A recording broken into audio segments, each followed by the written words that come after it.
자, 지난 10일 금요일 날 유한기가 아침에 7시 40분에 집 근처에 아파트에서 추락해서 숨진 채로 발견됐습니다.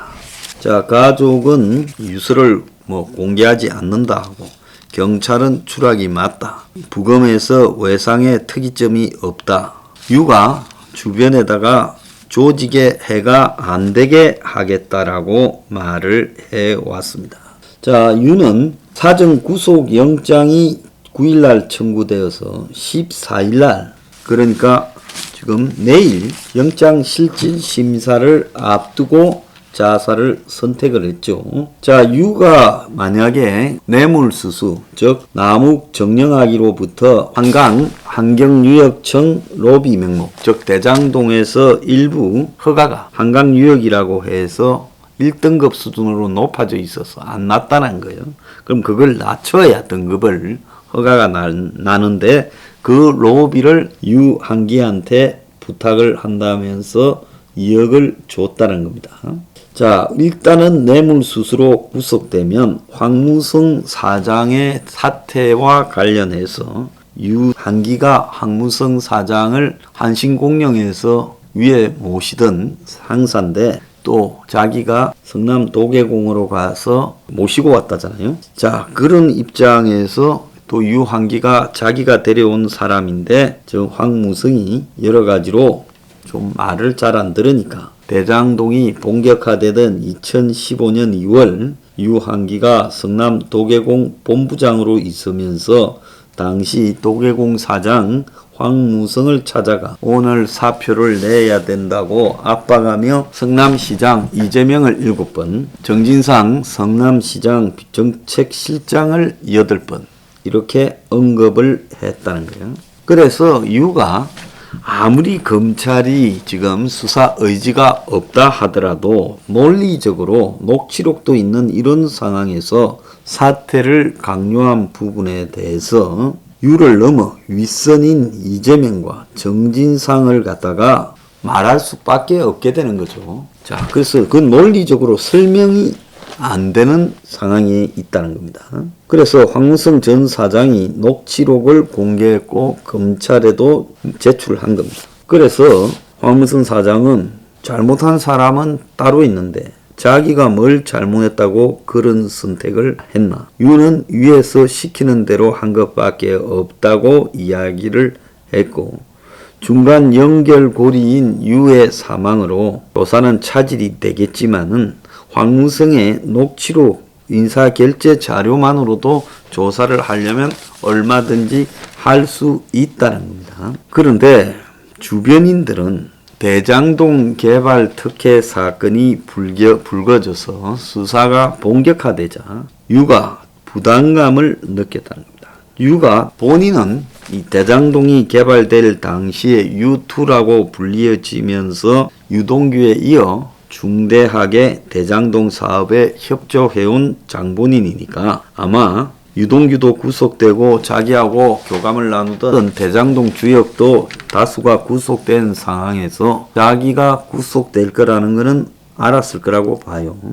자, 그래서 내색을 하지 않았지만은 사석에서 포천도시공사 간부에게 조직에 해가 되지 않게 하겠다. 문제가 있으면 임기 전에 그만두겠다. 지금 포천 이 도계공 사장으로 있는데 다음 달이 임기인데 그 전에 그만두겠다라고 말을 해왔다고 합니다. 자, 그런데 유만 죽고 몸통은 건재하고 있습니다. 지금 대장동 수사 1조짜리 대장동 개발 수사를 석 달 동안 해왔는데 지금 검찰은 석 달 동안 조사하고도 다 헛발만 디디고 있어요. 구속된 사람은 유동규, 김만배, 남욱 3명이고 정용학은 녹취록을 써서 검찰 수사에 가닥을 잡아줬기 때문에 구속되지 않았고 그리고 정민용 변호사, 남욱의 끈앞으로 지금 도계공에 들어가 있던 정민용이는 구속영장이 기각됐고요. 자, 유한기는 자살을 했고 곽상도는 이 구속영장이 기각되었습니다. 지금 박영수, 권순일하고 머니투데이 회장 홍성건이는 불구속 수사 중이고 최윤길 전 성남시의회 의장도 이 불구속 지금 수사 중입니다. 그래서 검찰은 그 와중에 김만배를 구속했다고 11월 4일 2차에 걸쳐서 쪼개기 회식을 하다가 코로나에 집단 감염되고 수사팀이 과태료가 부과되는 개망신을 당했습니다. 자, 검찰은 언론에 의혹이 제기된 한 달 뒤부터 수사를 했고 성남시청은 16일 후, 그러니까 수사 착수 16일 뒤에 뒷북치며 압수수색하는 흉내만 냈고 여권 눈치 보기 수사를 하고 있다는 비판이 나오고 50억 클럽에 대해서도 여전히 수사가 안 되고 있고 성남시청을 조사한 다음에 핵심 피의자로 가야 되는데 핵심 피의자 조사를 하며 성남시청을 조사하지 않고 있고 화천 대유 자금 흐름에 대해서 조사를 해서 누가 이 돈을 갖고 갔느냐 이렇게 해야 될 건데 그 흐름과 관련되는 첩보가 있어도 조사하지 않고 있다는 겁니다. 심지어 이 휴대폰을 갖다가 유동규 압수해놓고 이 휴대폰 안에서 뭐가 나왔는지도 아직 공개되지가 않았습니다. 자, 검찰은 당시 성남시의 주무관, 과장, 단장 등을 출소안했지만 뒤늦게 인허가 관련 수사를 하는 척 폼을 잡고 있습니다. 그래서 성남시의 택지개발팀 주무관, 김모 전 도시재생과장 그리고 전 도시개발사업단장 등을 소환 조사를 했어요.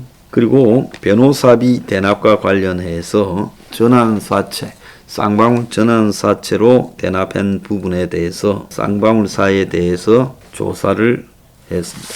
자, 이재명은 몸통을 두고 검찰이 엉뚱한 데를 건드린다라는 뻔뻔한 소리를 냈고 야당은 몸통이 당신이다. 그리고 여측은 대장동 특검 받겠다면서 부산저축은행 봐주기도 왜 수사를 같이 하지 않느냐 하면서 이것도 특검하자 했고 야당은 조건 달며 시간 끌지 말고 지금 당장이라도 특검하자 요렇게 하고 있습니다.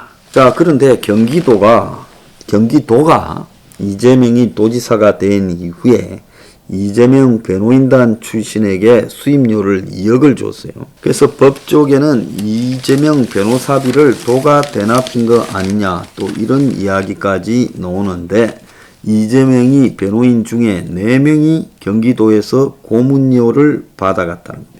그래서 이재명의 공직선거법 위반 사건 변호인단이 경기도에서 고문료를 받아갔다는 것은 편법으로 수임료를 대납한 걸로 의심이 된다. 이런 지적이 있고요. 당사자들은 정상적인 업무 수행비다라고 이야기를 하고 있습니다. 그래서 이재명 변호인들 소속 로펌에 다른 변호사가 고문료를 받았다. 자, 이런 이야기까지 나오고 있는데요. 그래서 이재명의 이 선거법 위반 사건 변호인 중에는 직접 비용을 받지 않았지만은 자신이 속한 로펌의 변호사가 같은 로펌의 변호사가 경기도와 산하기관에서 고문료와 소송비를 받은 경우도 있었다는 겁니다. 그래서 그 소송비가 합치면 2억이 좀 넘어가는 액수가 된다. 이렇게 나오고 있습니다. 자, 결국 대장동도 변호사 문제도 수사할 생각이 없다라는 것이 정권의 입장으로 보이고요. 누가 이거를 막아주고 있을까 하는 것이 미스터리입니다. 이 와중에서 힘없는 유한기가 자살해버렸고요. 둘 다 특검하자 하지만 특검은 물 건너갔습니다. 자, 그래서 참 문도 머리가 복잡하겠어요. 자, 윤한테는 사실상 개헌을 전제로 한 연립정부 구성을 주문하고 다른 한편으로는 이재명이 수사 막아주고 지금 이렇게 하고 있는 걸로 추정되는데 자, 윤이 이재명이 부분을 수사하게 되면 이재명이가 아마 본격적으로 자기를 향해서 폭로하고 공격을 하게 될 거다. 그래서 이 뭉은 어쩔 수 없이 이재명의 대장동 수사나 변호사비 대납 사건은 악착같이 막아줘야 되는 모양인 것 같습니다.